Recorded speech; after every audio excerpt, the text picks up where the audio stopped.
First and foremost, you want to particularly pay attention to your gun safety. As I'm doing the video, I have no ammunition near the firearm, and I have checked it several times. Every time I pick it up, right before I start the record video, I check, make sure it's clear, make sure somebody, for some stupid reason, didn't come behind me and mess with it. You know, you have kids, you have family members, but I keep an eye on my stuff.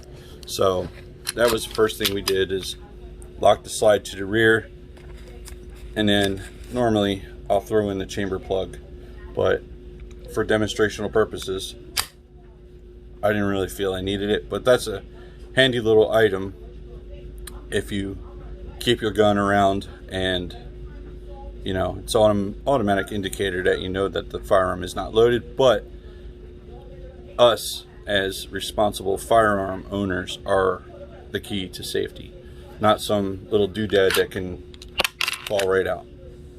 Okay, and also I wanted to note, these magazines that come with the firearm, they're pretty nice. They're ported for double stack 18 rounds, but because of the communist state I live in, they have to be plugged for 10. You know, it doesn't stop anyone. It's, you know, with a lot of practice, anyone can switch two 10-round magazines by the time someone's pretty much fired one 18 round. It doesn't make a whole lot of sense. But if you live in one of these communist states like New Jersey, California, yeah, to name a couple right off the bat, Hawaii, that's just the way they do things. And then when you buy it from your local gun retailer, they will have them already plugged, marked, and you actually have to sign that you visualize that it's marked, so they have it for their records. My gun shop, the guy is a gunsmith and does these, and everyone that he gets in, he has to account for them and sign and verify that I sign that they are 10-round magazines. But when you put them in, they do have the extra little bit here on the magazine butt is kind of nice, because if you put the empty magazine in, it does give you a little bit more room if you have larger hands like mine.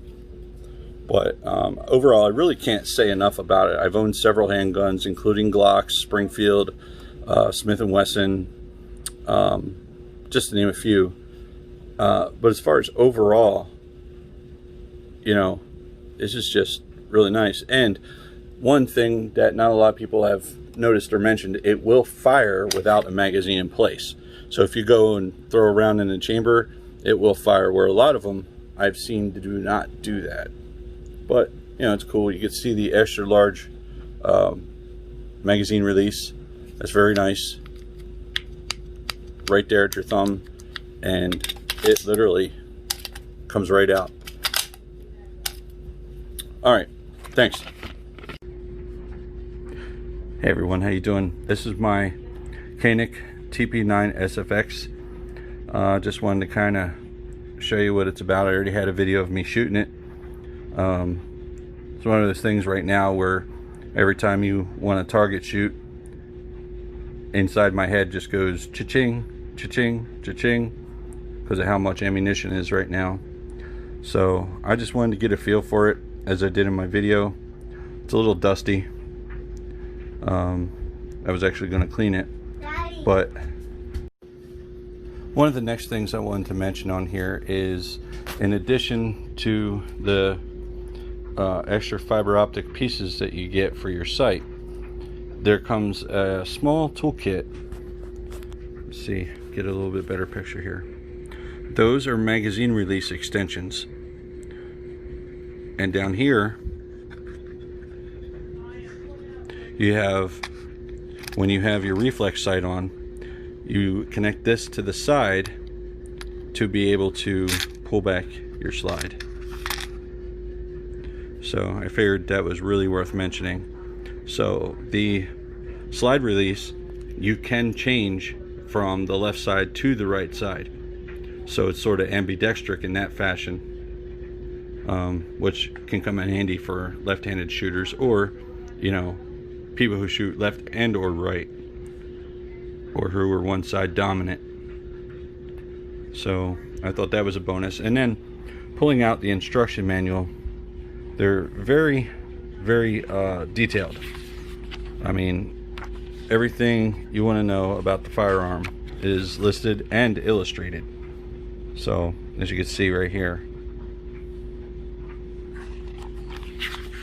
And of course, you know, attaching your reflex sights up front here, it had a guide as to which mounting bases are for which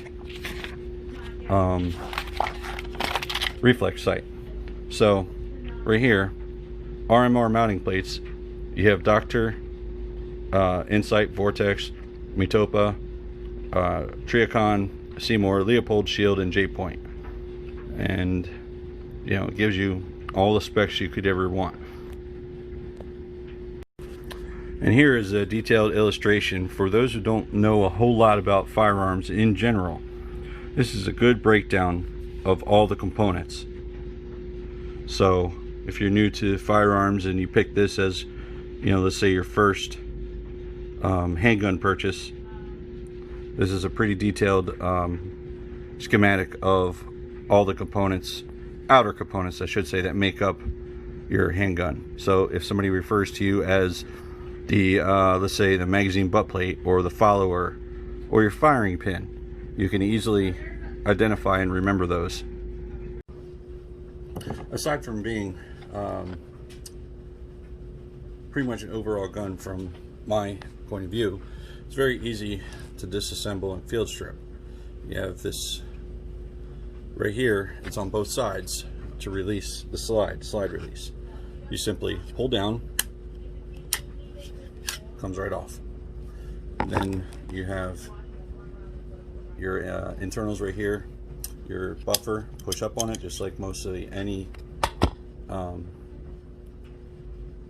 semi-automatic handgun. I like it because it comes with the cutouts, and you know, it's pretty mean looking when you look at it. Oh yeah, worth noting, it's a floating barrel. Excuse me, like I said, match grade right out of the box. The rifling in it is very well defined.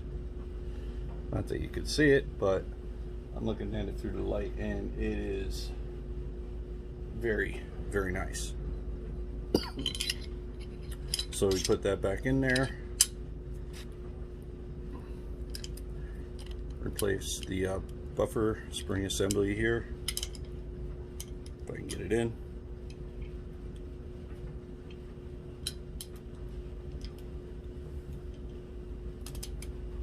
A little bit hard to press as it is a very rough, tough spring. Okay, that's back together, and you simply reverse the process once you get it on.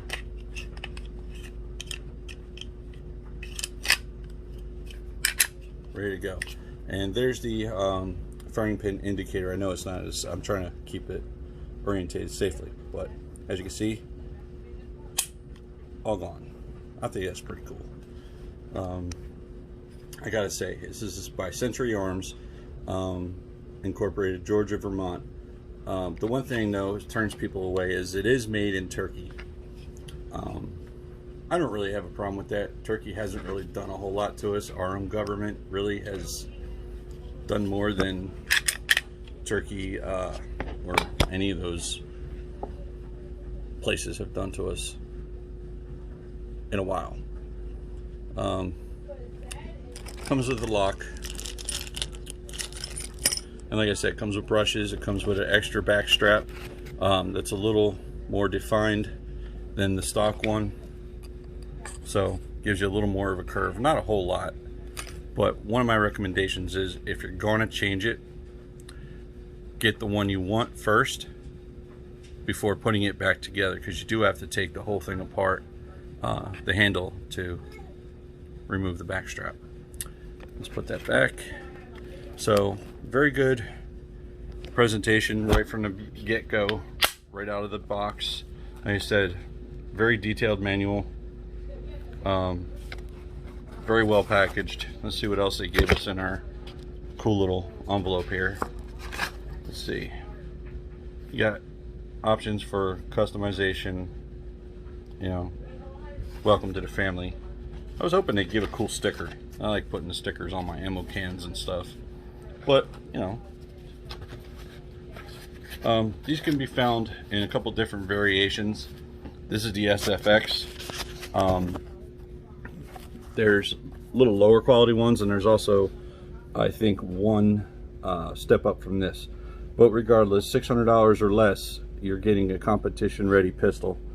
And I've shot quite a few rounds out of it, and I heard my wallet yelling at me for doing so, but I wanted to get a feel for it and make sure it fit me.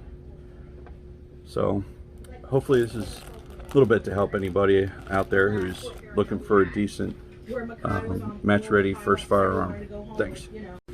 Also very useful here is an exploded view of all the components and everything that actually comes in the box.